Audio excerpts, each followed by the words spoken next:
దీనులకు సువర్తమానము ప్రకటించుటకును, నలిగిన హృదయము గల వారిని దృఢపరచుటకును, దుఃఖక్రాంతులందరినీ ఓదార్చుటకును జరుగుచున్న ఇంటర్ డినామినేషనల్ పరిచర్య. యెషయా 61:1-3. యునైటెడ్ పీపుల్స్ ఫెలోషిప్ యూపీఎఫ్ ఆదివారము ఆరాధనలు. ప్రభాత ఆరాధన ఉదయం 6 గంటల నుండి ఉదయం 9 గంటల వరకు. సాయంకాల ఆరాధన సాయంత్రం 6 గంటల నుండి రాత్రి 9 గంటల వరకు. స్థలం Osmania garden function hall, జామై Osmania railway station ఎదురుగా, అడిక్మెట్, హైదరాబాద్. అందరూ ఆహ్వానితులే. ఆహ్వానించువారు ప్రభువు దాసురాలు జాయ్ చెరియన్ గారు, వ్యవస్థాపక అధ్యక్షురాలు మరియు సీనియర్ పాస్టర్ యూపీఎఫ్ హైదరాబాద్. వివరములకు 9550504718, 9030757571 నంబర్లను సంప్రదించగలరు. ఈరోజు మరొక వ్యక్తి గురించి ధ్యానించబోతున్నాం. విశ్వాస పరీక్ష 26వ ప్రసంగం. జెఫ్తా, తెలుగులో యెఫ్తా, ఇంగ్లీష్లో జెఫ్తా అని ఉంది. హెబ్రీయులకు రాసిన పత్రిక 11వ అధ్యాయము 32వ వచనంలో, ఇకను ఏమి చెప్పుదును, గిద్యోను, బారాకు, సంసోను, యెఫ్తా, దావీదు, సమూయేలును వారిని గూర్చి, ప్రవక్తలను గూర్చి వివరించుటకు సమయము చాలదు. అంటే పరిశుద్ధ గ్రంథంలో ఉన్న ఎంతోమంది వ్యక్తులు విశ్వాసాన్ని ప్రదర్శించినారు. ఈ హెబ్రీ 11లో మనం ఒక్కొక్కరిని చూస్తుంటే వాళ్ళు ఎవరు కూడా సంపూర్ణులు గారు. వారిలో ఒక్కొక్కరిలో ఒక్కొక్క సంపూర్ణత ఉంది. అయినా దేవుడు వాటిని లెక్క చేయలేదు. వారిలో ఉన్న గొప్ప విశ్వాసాన్ని దేవుడు ఘనపరిచినాడు. దేవుని స్తోత్రం, హల్లెలూయా. వారు ఎంత విశ్వాసంతో దైవ కార్యాలు చేసినారు. యెఫ్తా గురించి హెబ్రీ పత్రికలో ఉంది. తర్వాత న్యాయాధిపతులు 11-12 అధ్యాయాల్లో యెఫ్తా గురించి ఉంది. తర్వాత సమూయేలు గ్రంథంలో కూడా ఒక పర్యాయము యెఫ్తా గురించి మనం చదువుతున్నాం. హెబ్రీ పత్రిక చూసినప్పుడు ఈ అధ్యాయం చదవాలి. ఎప్పుడైనా నీకు విశ్వాసం సన్నగిలితే నిమ్మళంగా ఒక దగ్గర కూర్చొని 3 సార్లు హెబ్రీ పత్రిక 11వ అధ్యాయం చదవాలి. తప్పకుండా నీ హృదయం విశ్వాసంతో నిండిపోతుంది. దేవునికి స్తోత్రం, హల్లెలూయా. దేవుని వాక్యం శక్తి కలదు కదా. వారు ఒక్కొక్కరిని భక్తులను ధ్యానించినప్పుడు తప్పకుండా నీకు విశ్వాసం పెరుగుతుంది. మరి న్యాయాధిపతుల గ్రంథం 11-12లో మనం చూస్తున్నాం యెఫ్తా గురించి. యెఫ్తా ఎవరు, మరి ఆయన ఎట్టి పరిస్థితుల్లో ఉన్నవాడు, దేవుడు అతన్ని ఏ విధంగా తన ప్రజలైన ఇశ్రాయేలులను రక్షించడానికి వాడుకున్నాడు. యెఫ్తాలో ఏమి గొప్పతనం ఉంది నేను ధ్యానించినప్పుడు, ఏముందబ్బా యెఫ్తాలో, ఈ విశ్వాస వీరుల జాబితాలో ఎక్కినాడు. ఆయనకు చెప్పుకోదగిన గొప్పతనాలు ఏమీ లేవు. ఆయన ఒక వేశ్య కుమారుడు, సన్ ఆఫ్ ఎ ప్రాస్టిట్యూట్. మీరు న్యాయాధిపతుల గ్రంథం 11వ అధ్యాయం చూడండి. గిలాదు వాడైన యెఫ్తా పరాక్రమం గల బలాఢ్యుడే.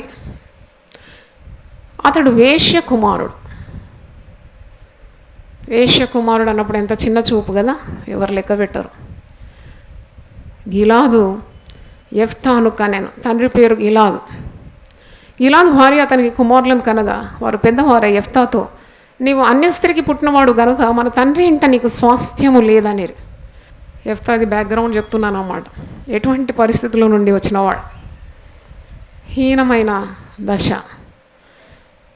మరి చెప్పుకోదగిన పేరు ప్రతిష్టలు లేనివాడు, బలాఢ్యుడే, పరాక్రమవంతుడే.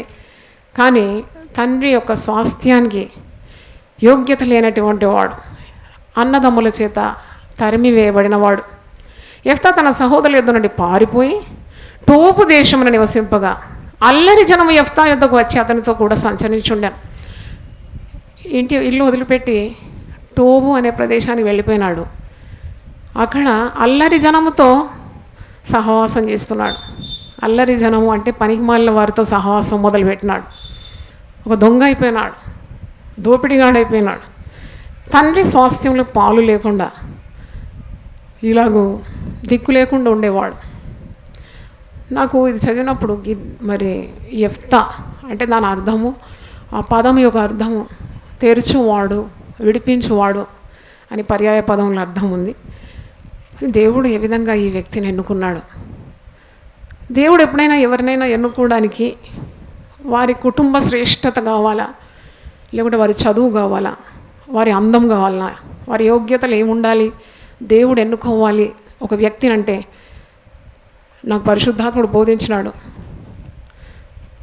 దేవుడు ఎవరినైనా తన అందుబాటులో ఉండేవారిని ఎన్నుకోగలడు. దేవునికి స్తోత్రం.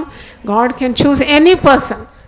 If you can choose the son of a prostitute, ఒక వేశ్య కుమారుని యెఫ్తాను దేవుడు ఎన్నుకున్నాడు అంటే ఎవరినైనా దేవుడు ఎన్నుకోగలడు. దేవునికి పక్షపాతము లేదు. ఇక్కడ అమ్మోనీయులు వారు ఇశ్రాయేలు ప్రజలను బాధ పెడుతూ ఉన్నారు. వారు ఆ బాధకు తట్టుకోలేకుండా దేవునికి మొరపెడుతున్నారు దేవుని ప్రజలు. 4వ వచనం చూడండి, 11:4. కొంతకాలమైన తర్వాత అమ్మోనీయులు ఇశ్రాయేలుతో యుద్ధం చేయగా, అమ్మోనీయులు ఇశ్రాయేలుతో యుద్ధం చేసినందున గిలాదు పెద్దలు టోబు దేశంలోని యెఫ్తాను రప్పించకపోయి, నీవు వచ్చి మాకు అధిపతివై ఉండుము, అప్పుడు మనం అమ్మోనీయులతో యుద్ధం చేయమని యెఫ్తాతో చెప్పిరి. అంటే లోకం దృష్టికి పనికి మాలిన వాడే, వేగబాండ్, పనికి మాలిన సహవాసంతో తిరుగుతూ ఉన్నాడు, కుటుంబం నుండి తరిమివేయబడినాడు, అన్నదమ్ముల చేత ద్వేషింపబడినవాడు, ఈ అయ్యే యోగ్యత లేని యెఫ్తాను. కానీ అతడు పరాక్రమవంతుడు, బలాఢ్యుడు. He has plus points also. మరి యెఫ్తాను ఈ ప్రజలందరూ కూడా ఎన్నుకుంటారన్నమాట. యెఫ్తా రావాలి, యెఫ్తా మాకు అధిపతిగా ఉండాలి, మేము అమ్మోనీయులతో యుద్ధం చేయనప్పుడు యెఫ్తా మాకు అధిపతిగా ఉండాలి, సేనాధిపతిగా ఉండాలి, మాకు నాయకుడుగా ఉండాలి, మమ్మల్ని రక్షించాలని కోరుకుంటారు. ఈ వాక్యం చదివినప్పుడు కూడా నేను అనుకున్నాను, కొన్నిసార్లు మనం బంధువుల చేత తృణీకరింపబడతాం. Our own relatives will have a అంటే చిన్న చూపు చూపుతూ మనల్ని దూరం చేస్తూ ఉంటారు, తృణీకరిస్తారు. మనం తృణీకరింపబడినప్పుడు మనం ఎప్పుడు కూడా మరి అధైర్యపడద్దు. ఎందుకంటే వాక్యంలో ఉంది కదా, 118వ కీర్తన 22, 23లో, ఇల్లు కట్టువారు నిషేధించిన రాయి మూలకు తలరాయి అయ్య. ఇది ఎవరి వలన కలిగిన కార్యము? ఇది యెహోవా వలన కలిగిన కార్యం. ఇది మన కన్నులకు ఆశ్చర్యం. ఒకవేళ నేను ఎవరు లెక్క పెట్టుకుంటే, ఎవరు నీకు తగిన ఘనత ఇవ్వకుంటే, ఎవరు నిన్ను చేర్చుకోకుంటే ఎప్పుడు భయపడొద్దు. ఎందుకంటే దేవుడు ఎప్పుడు కూడా తన చేతులు చాపి నిన్ను చేర్చుకోవడానికి సిద్ధంగా ఉన్నాడు. దేవుని స్తోత్రం. నేను ఎప్పుడు చెప్తాను, సిలువలో యేసుప్రభు యొక్క బాడీ లాంగ్వేజ్ ఎలాగుంది? 2 చేతులు అటు ఇటు చాపబడి ఉంది కదా. ఆయన ఎప్పుడు తన బిడ్డలను చేర్చుకుంటాడు. కాబట్టి నిరాశ పడకూడదు. యెఫ్తా జీవితంలో మనం చూస్తున్నాం, మరి ఏ శ్రేష్టత లేదు, కానీ దేవుడే మరి ఒక న్యాయాధిపతిగా, ఒక పరాక్రమశాలిగా, ప్రజలకు అధిపతిగా దేవుడే ఎన్నుకుంటున్నాడు. అందుకే ఈ ప్రజలకు ఆ తలంపించినాడు, యెఫ్తాను పిలవండి, ఆయనే మనకు అధిపతిగా ఉండాలి. ఈ ప్రజలు కాదు అనడం, ఆ ప్రజల్లో ఇచ్చిన ఆలోచన, ఎవరిచ్చిన ఆలోచన? దేవుడే ఇస్తాడు. దేవునికి స్తోత్రం. దేవుడే ఒకరిని గొప్ప చేస్తాడు. మరి వీరు యెఫ్తాను రమ్మంటున్నారు యుద్ధం చేయడానికి. ఎవరితో యుద్ధం చేయడానికి? అమ్మోనీయులతో యుద్ధం చేయడానికి యెఫ్తా కావాలని కోరుతున్నారు. 7వ వచనం చూడండి. అందుకు యెఫ్తా, మీరు నా యందు పగబట్టి నా తండ్రి ఇంటి నుండి నన్ను తోలివేస్తురే, ఇప్పుడు మీకు కలిగిన శ్రమలు మీరు నా యుద్ధకు రానేలా అని గిలాదు పెద్దలతో చెప్పాను. అప్పుడు గిలాదు పెద్దలు, అందుచేత మేము నీ యొద్దకు మళ్ళీ వచ్చితేమే, నీవు మాతో కూడా వచ్చి అమోనీయులతో యుద్ధం చేసిన ఎడల గిలాదు నివాసులమైన మా అందరి మీద నీవు అధికారి వగుదు అని యెఫ్తాతో అనిరి. నువ్వు మాకు మరి విజయం తీసుకొని రావాలి, అమ్మోనీయులను ఓడించాలి, యుద్ధంలో నువ్వు ముందుండాలి, నువ్వు మాకు అధిపతిగా ఉండాలి, తప్పకుండా మరి గెలిచిన తర్వాత నీవే మాకు నాయకుడిగా ఉంటావు అని వారు యెఫ్తాను కోరుతూ ఉన్నారు. 11వ వచనం. కాబట్టి యెఫ్తా గిలాదు పెద్దలతో కూడా పోయినప్పుడు జనులు తమకు ప్రధానుని గాను అధిపతిని గాను అతను నియమించుకొని, అప్పుడు యెఫ్తా మిస్పాలో యెహోవా సన్నిధిని తన సంగతంతయు వినిపించా. నాకు ఈ మాట చదివినప్పుడు చాలా సంతోషం అనిపించింది. ప్రజలు అతన్ని పొగుడుతున్నారు, ఇప్పుడు రమ్మంటున్నారు, కోరుకుంటున్నారు, అధికారం ఇస్తానంటున్నారు. ఆయన దేవుని సన్నిధిలో తన హృదయాన్ని ఏం చేస్తున్నాడు? కుమ్మరిస్తూ ఉన్నాడు. దేవుని సన్నిధిలో ఈ కార్యమంతా కూడా ఆయన వినిపిస్తున్నాడు. అక్కడ చుట్టూ ప్రజలు ఉండొచ్చు, ఆయన దేవునితో నేరుగా తన హృదయాన్ని తెలియజేస్తూ ఉన్నాడు, విన్నపాన్ని తెలియజేస్తూ ఉన్నాడు. తన సంగతి అంతా కూడా దేవునికి వినిపిస్తున్నట్టు మనం చూస్తున్నాం. ఈ 9వ వచనంలో చూడండి, యెఫ్తా అమ్మోనీయులతో యుద్ధం చేయటకు మీరు నన్ను గిలాదుకు తిరిగి తీసుకొని పోయిన మీదట యెహోవా వారిని నా చేతికి అప్పగించిన ఎడల నేనే మీకు ప్రధానుడనవుదునా. అంటే యెఫ్తాలో విశ్వాసం ఉన్నది. He is having that confidence in God. ఆయన ఒక ప్రార్థనాపరుడే. విశ్వాసం లేకుండా దేవునికి ఇష్టలై ఉండుట అసాధ్యం. అంటే ఈ విశ్వాస వీరులందరినీ మీరు మరి వారి స్వభావాలన్నీ కూడా మీరు తరిచి చూస్తే వాళ్ళు మనకు కనబడేది విశ్వాసం అన్నమాట, ఫెయిత్. తప్పకుండా అమ్మోనీయుల మీద నేను యుద్ధం చేసి గెలుస్తాను, దేవుడు నాకు తోడున్నాడు అనే విశ్వాసం. దేవునికి స్తోత్రం, హల్లెలూయా. మరి అలాగూ గొప్ప గెలుపు పొందినాడు యెఫ్తా. యెఫ్తా తన విశ్వాసం ఎలాగుందో అలాగే మరి గెలుపు పొందినాడు. ఒక మాట అంటాడు చూడండి, 27వ వచనం, న్యాయాధిపతులు 11:27. ఇట్లుండగా నేను నీ ఎడల తప్పు చేయలేదు, కానీ నీవు నా మీదకి యుద్ధమునకు వచ్చడం వల్ల నా ఎడల దోషం చేస్తున్నావు. అమ్మోనియులతో అమ్మోనియుడు రాజులతో అంటున్నాడు అన్నమాట. నువ్వు అన్యాయంగా ఎందుకు ఇశ్రాయేలు ప్రజల మీదకి వస్తున్నావు? న్యాయాధిపతి అనే యెహోవా నేడు ఇశ్రాయేలులకును అమ్మోనియులకును న్యాయము తీర్చును గాక. అది ఫెయిత్ స్టేట్మెంట్ అన్నమాట. ఏదైనా సమస్య మనకు వచ్చినప్పుడు నువ్వు దేవుని మీద ఆనుకున్న వ్యక్తి, ప్రార్థన చేసే వ్యక్తి అంటే తప్పకుండా ఒక విశ్వాసపు ఒక స్టేట్మెంట్ నీ నోటి నుండి రావాలన్నమాట. దేవునికి స్తోత్రం కదా. ఎప్పుడు చీకటి చింతలు కానీ మరి భయంతో కూడిన మాటలు విశ్వాసులకు తగదు. యెఫ్తాను ఎన్నుకున్నది ఎవరండి? దేవుడే. ఒక కార్యం కొరకు ఇశ్రాయేలు ప్రజల రక్షణ నిమిత్తము దేవుని చేత ఏర్పాటైన వ్యక్తి. 31వ వచనం చూడండి, నేను అమ్మోనీయుల యుద్ధం నుండి క్షేమంగా తిరిగి వచ్చినప్పుడు నన్ను ఎదుర్కొన్నట్టుకు నా ఇంటి ద్వారం నుండి బయలుదేరి వచ్చినది ఏదో అది యెహోవాకు ప్రతిష్ఠితమగును, మరియు దహన బలిగా దాన్ని అర్పించేదనని. ఈ మాట మీరు ధ్యానించినప్పుడు యెఫ్తా ఏమంటున్నాడంటే, నేను అమ్మోనీయుల మీద విజయము సాధించి నేను తిరిగి వచ్చేటప్పుడు నా ఇంటి ద్వారం నుండి ఏది వస్తుందో మొట్టమొదట నేను దేన్ని ఎదుర్కొంటానో అది నేను నీకు దహన బలిగా నేను ఇస్తానని. నరబలి దేవుడు యెహోవా దేవుడు కోరలేదు. మరి యెఫ్తా కూడా తెలియదు ఇంటి ద్వారం నుండి మొట్టమొదట ఎదురయ్యేది ఏకైక కుమార్తె అని, హిజ్ ఓన్లీ డాటర్. మరి ఆమె పేరేమీ ఇక్కడ లేదు, కానీ ఆమెని గుమ్మం బయట నుండి మొట్టమొదట ఈయన విజయం సాధించి తిరిగి వస్తున్నప్పుడు ఈయనను ఎదుర్కోవడానికి ఆమె నాట్యంతో సంగీతంతో బయలుదేరి తను ఎదుర్కోవడానికి వస్తుంది. అప్పుడు దేవునికి మాట ఇచ్చినాడు కాబట్టి ఆ కుమార్తెను మరి దేవుని కొరకు బలిగా అర్పించినట్టు ఇక్కడ ఏమీ లేదు, కానీ తన మాట నిలబెట్టుకున్నాడని వాక్యంలో మనం చూస్తున్నాం. మరి ఎందుకు ఇలా చేసినాడు? అనాలోచితంగా చేసిన కార్యం అని నాకు అనిపించింది.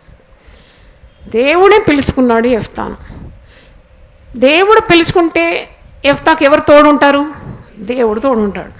దేవుడు తోడుంటే అపజయం వస్తుందా, విజయం వస్తుందా? తప్పకుండా విజయం వస్తుంది. దేవుని స్తోత్రం, హల్లెలూయా. 32 చదువుదాం. అప్పుడు యెఫ్తా అమ్మోనీయులతో యుద్ధం చేయటకు వారి యొద్దకు సాగిపోయినప్పుడు యెహోవా అతని చేతికి వారిని అప్పగించి కనుక అతడు వారిని అనగా 6 మొదలుకొని మెన్నీతు వరకు వచ్చు వరకు అబేల్కి రామీము వరకును 20 పట్టణముల వారిని విశేషముగా హతము చేశాను. అట్లు అమ్మోనీయులు ఇశ్రాయేలు ఎదుట నిలవకుండా అణిచి వేయబడి. దేవునికి స్తోత్రం, గొప్ప విజయం, great victory. God gave a tremendous victory before the enemies. Jephthah మిస్పాలో ఉన్న తన ఇంటికి వచ్చినప్పుడు అతని కుమార్తె తంబురులతోనూ నాట్యంతోనూ బయలుదేరి అతన్ని ఎదుర్కొన్నాను. ఆమె కాక అతనికి మగ సంతానమే కానీ ఆడు సంతానమే కానీ లేదు, ఓన్లీ చైల్డ్. మరి దేవుని దగ్గర మొక్కుబడి చేసినాడు, నా ఇంటి ద్వారం నుండి బయలుదేరి వచ్చినది ఏదో అది నేను యెహోవాకు ప్రతిష్ఠిస్తాను, మరియు దాన్ని దహన బలిగా నేను అర్పిస్తానన్నాడు. కాబట్టి అతడు ఆమెను చూసి తన బట్టలు చింపుకొని 35వ వచనం, కాబట్టి అతడు ఆమెను చూసి తన బట్టలు చింపుకొని, అయ్యో నా కుమారి, నీవు నన్ను బహుగా కృంగజేస్తే, నీవు నన్ను తల్లడింపజేయ వారిలో ఒకతవి ఉన్నావు. నేను యెహోవాకు మాట ఇచ్చి ఉన్నాను గనుక వెనుక తీయలేననగా ఆమె, నా తండ్రి, యెహోవాకు మాట ఇచ్చి ఉంటివా, నీ నోటి నుండి బయలుదేరిన మాట చొప్పున నాకు చేయము. యెహోవా నీ శత్రువులైన అమ్మోనీల మీద పగ తీర్చుకొని ఉన్నాడు అని అతనితో ఆయన. దేవునికి మాట ఇచ్చినాడు కాబట్టి ఆ మాట నెరవేర్చినాడని వాక్యంలో చూస్తున్నాం. శ్రమ దినమున నీవు చేసిన మొక్కుబళ్ళు నువ్వు మర్చిపోకూడదు. నీ పెదవులు పలికిన మొక్కుబళ్ళు, నీ నోరు వచించిన మొక్కుబళ్ళు దేవునికి చెల్లించాలి. ఇది యెఫ్తా జీవితంలో మనం నేర్చుకుంటున్నాం. సంఖ్యాకాండం 32 చూడండి. ఇది యెహోవా ఆజ్ఞాపించిన సంగతి. ఒకడు యెహోవాకు మొక్కుకొని ఎడల, లేక తాను భద్రుడొకటి ప్రమాణం చేసిన ఎడల, అతడు తన మాట తప్పక తన నోట నుండి వచ్చినదంతయు నెరవేర్చవాలి. నోటి నుండి వచ్చిందా నెరవేర్చాలి. నోరు జారకుండా కాపాడుకోని. ఒకవేళ ఆ కార్యం జరిపించడానికి శక్తి లేకుంటే నీవు మొక్కుబడి చేయకుండా మేలని, ఒకవేళ నీ నోటి నుండి వస్తే తప్పకుండా నువ్వు అది ఆ ప్రమాణము చేయడానికి బదుడవైనావు. నువ్వు మాట తప్పక నీ నోటి నుండి వచ్చినదంతా నెరవేర్చాలి. ప్రసంగి గ్రంథంలో ఏముందో చూడండి. ప్రసంగి 5:4-5 నువ్వు దేవునికి మొక్కుబడి చేసుకునే దాన్ని చెల్లించుటకు ఆలస్యం చేయకుము. బుద్ధిహీనులందు ఆయనకు ఇష్టం లేదు. నీ మొక్కుకొనిన దాన్ని చెల్లించుము. నీవు మొక్కుకొని చెల్లింపకుండుట కంటే మొక్కుకొనకుండుటయే మేలు. చాలామంది ఇలా మొక్కుకుంటారు. దేవునితో అబద్ధం ఆడతారా? అంత ధైర్యమా? ఈసారి నా కొడుకు పుడితే ఆ కొడుకుని నేను నీ సేవకు ఇచ్చేస్తాను. కొడుకు అందాల చక్కని కొడుకు పుట్టినప్పుడు తర్వాత వాళ్ళు మొక్కుకున్న కార్యం మర్చిపోతారు. Deuteronomy 23:21 నీవు నీ దేవుని యెహోవాకు మొక్కుకొనిన తరువాత ఆ మొక్కుబడిని చెల్లించుటకు తడువు చేయకూడదు. నీ దేవుడైన యెహోవా తప్పక నీ వల్ల దాన్ని రాబట్టుకొనును, అది నీకు పాపం అవ్వను. ఇస్తాలే దేవునికి ఇస్తా. చాలామంది దశంభాగం ఇస్తాను, నేను తీసిపెట్టినానండి దశంభాగం. మళ్ళీ అవసరం వచ్చినప్పుడు ఆ దశంభాగం నుండి ఖర్చు చేయడం తప్పు కదా. ప్రసంగి 5వ నువ్వు దేవుని మందిరంలోకి పోయినప్పుడు నీ ప్రవర్తన జాగ్రత్తగా చూచుకొను. బుద్ధిహీనులు అర్పించినట్లుగా బలి అర్పించట కంటే సమీపించి ఆలకించుట శ్రేష్టం. వారు తెలియకే దుర్మార్గపు పనులు చేయదు. నువ్వు దేవుని సన్నిధిని అనాలోచనగా పలుకుటకు నీ హృదయమును త్వరపడనీయక నీ నోటిని కాచుకోము. దేవుని ఆలయంలో దేవుని సన్నిధిలో ఏం మాట్లాడుతున్నావు? నీ నోరు అనాలోచితంగా మాటలు బయలు వెళ్ళకూడదు. దేవుని భయం ఉండాలన్నమాట. దేవునితో ఏదన్నా ఒక నిబంధన చేసుకున్నావు, ఒక మొక్కుబడి, నీ నోటిని కాచుకో. ఎందుకు? దేవుడు ఆకాశమందు ఉన్నాడు, నీవు భూమి మీద ఉన్నావు. కావున నీ మాటలు కొద్దిగా ఉండవలే. న్యాయాధిపతుల గ్రంథం 12వ అధ్యాయం చూడండి. ఇక్కడ అతని పరాక్రమం ఎంతుందో. న్యాయాధిపతుల గ్రంథం 12వ అధ్యాయం. ఇక్కడ ఎఫ్రాయిమీయులు కూడుకొని ఉత్తర దిక్కునకు పోయి నీవు అమ్మోనీలతో యుద్ధం చేయబోయినప్పుడు నీతో వచ్చటకు మమ్మునేలా పిలవలేదు, నీవు కాపురం ఉన్న నీ ఇంటిని అగ్నితో కాల్చివేదు అని యెఫ్తాతో చెప్పగా అసూయ అన్నమాట. ఇంత గొప్ప విజయం రాగానే సొంత ప్రజలే ఇశ్రాయేలే, వాళ్ళు కూడా దేవుని ప్రజలే. ఎఫ్రాయిమీలు వాళ్ళు అసూయ పడుతున్నారు, చంపేస్తామంటున్నారు, తగులబెడతామంటున్నారు. అప్పుడు యెఫ్తా ధైర్యం వహించినాడు. యెఫ్తా చేసిన కార్యాలన్నీ ఇక్కడ ఉన్నాయి, మీరు చదవచ్చు. 7వ వచనం 6వ వచనం ఆఖరి వచనంలో, ఆ కాలంలో ఎఫ్రాయిమీల్లో 42,000 మంది పడిపోయారు. 42,000 పీపుల్ హీ కిల్డ్ అనమాట. అంత పౌరుషం గలవాడు యెఫ్తా. అంటే విరోధులను అణిచివేయడానికి ఎంత సామర్థ్యం గలవాడు. మరి 6 సంవత్సరములు ఇశ్రాయేలులకు న్యాయాధిపతి అయి ఉండెను అనే 7వ వచనంలో. 6 years he was a judge for Israelites. దేవుడు నీ పట్ల ఎంత గొప్ప కార్యమైనా చేయగలడు అనే ఆశ ఉండాలి. దేవుని స్తోత్రం. God can do any marvellous thing with your life. You should have that hope. ఒక మాట ఉంది కదా, 146వ కీర్తన తీయండి, 3వ వచనం. రాజుల చేతనైన నరుల చేతనైన రక్షణ కలగదు, వారిని నమ్ముకునకుడి. వారి ప్రాణం వెడలిపోను, వారు మంటిపాలగుదురు, వారి సంకల్పం నాడి నశించును. ఎవనికి యాకోబు దేవుడు సహాయుడగును, ఎవడు తన దేవుడైన యెహోవా మీద ఆశ పెట్టుకొనును వాడు ధన్యుడు. దేవుని చప్పట్లు కొట్టి దేవుని స్తుతిద్దాం. వాళ్ళు ఆశ పెట్టుకోవాలన్నమాట. నువ్వు ఆశ కలిగి ఉండాలి. ఇప్పుడు ఆశ కలిగి ఉండాలి. దేవా, నా బిడ్డలను నీవు రక్షణలో నడిపిస్తావు, నా భార్యను స్వస్థపరుస్తావు, నా భర్తను మరి దేవుని సేవలో వాడుకుంటావు, మరి నన్ను హెచ్చిస్తావు, ప్రయోజనకరమైన ఒక పాత్రగా నన్ను చేస్తావు, ఆర్థిక ఇబ్బందులు తొలగిస్తావు, మంచి ఆరోగ్యం నాకు ఇస్తావు. అదేనమాట వెలుగు బిడ్డలం అంటే, వెలుగు సంబంధులం అంటే వెలుగు మాటలు పలకాలి. పరిస్థితి తారుమారుగా ఉన్నప్పుడు కృంగిపోవడం కాదు, దేవుడిచ్చే అవకాశాలను వాడుకోవాలి. యెఫ్తా గురించి చెప్పినాను కదా, వేషకుమారుడు, రహదారుల్లో పడి పనికిమాలిన వారితో తిరుగువాడు.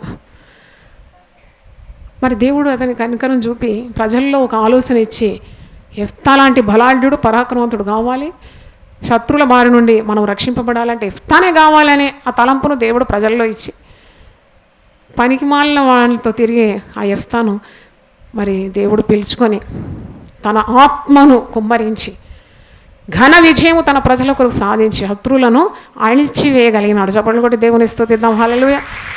మరి యెఫ్తా కూడా ఊహించలేదు కదా ఇలాంటి గొప్ప, ఇశ్రాయేల్లో ఉన్న 15 మంది న్యాయాధిపతుల్లో ఒకనుగా 6 సంవత్సరాలు ప్రజలకు న్యాయాధిపతిగా, మరి సేనలకు ముందు నడిచే నాయకునిగా ఉంటాడని అతడు కూడా ఊహించలేదు. అందుకే నేను చెప్తున్నాను, ఇది చదివినప్పుడు మన జీవితంలో మనం ప్రార్థన చేసినప్పుడు ఏదో చిలుక పలుకులు పలికేసి ఆమెన్ ప్రభు అనకుండా నమ్మాలన్నమాట. దేవా, గొప్ప కార్యాలను నువ్వు తప్పకుండా చేస్తావు. కుటుంబం విడిపోయిందా, భర్త తప్పకుండా దేవుడు తీసుకొస్తాడనే విశ్వాసం ఉండాలి. దేవునికి స్తోత్రం. ఒకవేళ సంతానం లేదా, నీకు విశ్వాసం ఉండాలి. ఎంతమంది గొడ్రాళ్లకు దేవుడు పిల్లల్ని ఇచ్చినాడు, పరిశుద్ధ గ్రంథంలో చూస్తున్నాం కదా. అన్న ఏమని పాట పాడుతుంది, గొడ్రాలు ఎంతమంది పిల్లలను కంటుందంట, 7 పిల్లలు కంటుందని వాక్యంలో లేదా. దేవుడు ఇస్తాడు. డాక్టర్స్ ఒక రిపోర్ట్ ఇస్తారు, నీకు రోగం కుదరని రోగం అని. కానీ రోగాన్ని, నీ సంకటములన్నిటినీ ఏం చేస్తానన్నాడు, కుదురుస్తానన్నాడు. చప్పట్లు కొట్టి దేవుని స్తుతిద్దాం. సమాధిలో నుండి నీ ప్రాణమును ఆయన ఏం చేస్తాడు, విమోచిస్తాడు. కరుణా కటాక్షముని కిరీటంగా ధరింపజేస్తాడు. బాధింపబడే వారికి న్యాయం తీరుస్తానని 103వ కీర్తనలు ఇవన్నీ ఉన్నాయి. దేవుడు ఏమేమి చేయగలడు, నీ పాపములన్నీ క్షమించగలడు, మరణం నుండి విడిపించగలడు. అందుకే దేవుని మీద ఆశ పెట్టుకోవాలి. వాక్యంలో ఒక మాట ఉంది, రోమీలకు రాసిన పత్రిక 12:12 ఒకసారి చూడండి. రోమన్స్ 12:12. నిరీక్షణ గలవారై సంతోషించుచు, శ్రమయందు ఓర్పు గలవారై, ప్రార్థనయందు పట్టుదల కలిగి ఉండు. దేవుని స్తోత్రం. ప్రార్థనలో పట్టుదల కలిగి ఉండాలి, విశ్వాసం ఉండాలి. ప్రార్థన జీవితం వదిలిపెట్టకూడదు. నీలో గొప్ప విశ్వాసం ఉండాలి, దేవుడు ఏదో గొప్ప కార్యం చేయబోతున్నాడని. ఒక భక్తుడు ఇలా రాస్తాడు, every morning when you get up, the first thing you should utter is, today God is going to perform a great miracle in my life అనాలంట. దేవుని స్తోత్రం. ఈరోజు దేవుడు నా జీవితంలో గొప్ప అద్భుతం చేయబోతున్నాడని విశ్వాసంతో పలకాలట. That shows your faith in God. కానీ ఉదయం లేస్తూనే ఎవరు చేస్తారు, రోడ్ యాక్సిడెంట్ అవుతుందా, ఏదో మంత్రశక్తి, దయ్యపు శక్తి, ఇలాంటి అనుమానాలతోనే ఉంటారు. అనుమానం కలిగి ఉండకూడి అని వాక్యంలో ఉంది. Should not have doubt because you are believers. You have to have strong faith in God. దేవుని స్తోత్రం. కనుక ఈ విశ్వాస పరీక్షలో మనం దేవుని వాక్యం వింటున్నప్పుడు ఒక్కొక్క గొప్ప గొప్ప విశ్వాస వీరుల గురించి వింటున్నాం కదా. తిరిగి డీటెయిల్గా చదవాలి, బాగా బైబిల్ పఠించాలి. మేము అరగంటలో ఎన్ని చెప్తాం కాబట్టి you should have deep faith, deep study of the Bible. అలా గొప్ప విశ్వాసం కలిగి ఉండాలి. ఈ లోకాన్ని జయించే విజయమే మన విశ్వాసం. చప్పట్లు కొట్టి దేవుని స్తుతిద్దాం. హల్లెలూయా. నీకు ఏ కీడు తగలదు, నీకు అపాయం ఏమీ రాదు, ఏ అపాయము నీకు కలగదు, నీకు హాని చేయుటకు ఎవడు నీ మీదికి రాడు. శత్రు బలమంతటి మీద నీకు అధికారం ఇచ్చినాను, ఏది నీకు ఎంత మాత్రము హాని చేయదు. చప్పట్లు కొట్టి దేవుని స్తుతిద్దాం. వాగ్దానాలు పరిశుద్ధ గ్రంథంలో ఉంది కానీ అది నువ్వు ఎత్తిపట్టి వల్లించి విశ్వాసంతో నీ ప్రయాణం ఉండాలి. భయాన్ని అణగదొక్కేయాలి అండర్ యువర్ ఫీట్. ఎందుకంటే భయంతో బ్రతకలేం కదా, ఏమవుతుంది. విశ్వాసుల కుటుంబాల్లో కూడా చాలా కలహాలు. భర్త పోయాడు, పెడదారులు పోయిండా, అక్రమంగా తిరుగుతున్నాడా. దేవునిలో విశ్వాసం ఉండాలి, దేవుని మీద ఆశ కలిగి ఉండాలంట. దేవుని స్తోత్రం. హల్లెలూయా. ఆశ. దేవుడు తప్పకుండా దీవిస్తాడని ఒక ఆశ. దేవుని స్తోత్రం. నీ నమ్మిక చొప్పున నీకు కలుగునుగాక. ఆమేన్. తలలు వంచండి, ప్రార్థన చేసుకుందాం. ప్రభువా, నీ పరిశుద్ధ నామమున స్తోత్రం తండ్రి. యెఫ్తా అనే విశ్వాస వీరుని గురించి మేము ఈరోజు ధ్యానించినాము. 18 సంవత్సరాలు కఠిన శ్రమలు అనుభవిస్తున్న ఇశ్రాయేలును గొప్ప విజయంలోకి నడిపించినాడు. నాయనా, నీ విశ్వాసాన్ని ప్రతి ఒక్కరిలో కోరుతూ ఉన్నావు. నైనా, విశ్వాసహీనులుగా ఉండడం నీకు ఇష్టం లేదు ప్రభువా. విశ్వాసం లేకుండా నీకు మేము ఇష్టలుగా ఉండలేము కనుక విశ్వాసం అనే వరము మాకందరికీ నీ పరిమాణం చొప్పున దయచేయమని ప్రార్థిస్తున్నాం. ఈ లోకాన్ని జయించే విజయము విశ్వాసం అన్నావు. అవును ప్రభువా, సకల ఆశీర్వాదాలతో ప్రతి ఒక్కరిని నింపండి. బిడ్డల కుటుంబాల్లో కూడా నువ్వు అద్భుతములను కనపరచండి. యేసు నామములో అడిగి వేడుకుంటున్నాను తండ్రి. ఆమేన్, ఆమేన్. హల్లెలూయా. దీనులకు సువర్తమానము ప్రకటించుటకును, నలిగిన హృదయము గల వారిని దృఢపరచుటకును, దుఃఖక్రాంతులందరినీ ఓదార్చుటకును జరుగుచున్న ఇంటర్ డినామినేషనల్ పరిచర్య. యెషయా 61:1-3. యునైటెడ్ పీపుల్స్ ఫెలోషిప్ UPF ఆదివారము ఆరాధనలు. ప్రభాత ఆరాధన ఉదయం 6 గంటల నుండి ఉదయం 9 గంటల వరకు. సాయంకాల ఆరాధన సాయంత్రం 6 గంటల నుండి రాత్రి 9 గంటల వరకు. స్థలం Osmania garden function hall, జామై Osmania railway station ఎదురుగా, అడిక్మెట్, హైదరాబాద్. అందరూ ఆహ్వానితులే. ఆహ్వానించువారు ప్రభువు దాసురాలు జాయ్ చెరియన్ గారు, వ్యవస్థాపక అధ్యక్షురాలు మరియు సీనియర్ పాస్టర్ UPF హైదరాబాద్. వివరములకు 9550504718, 9030757571 నంబర్లను సంప్రదించగలరు.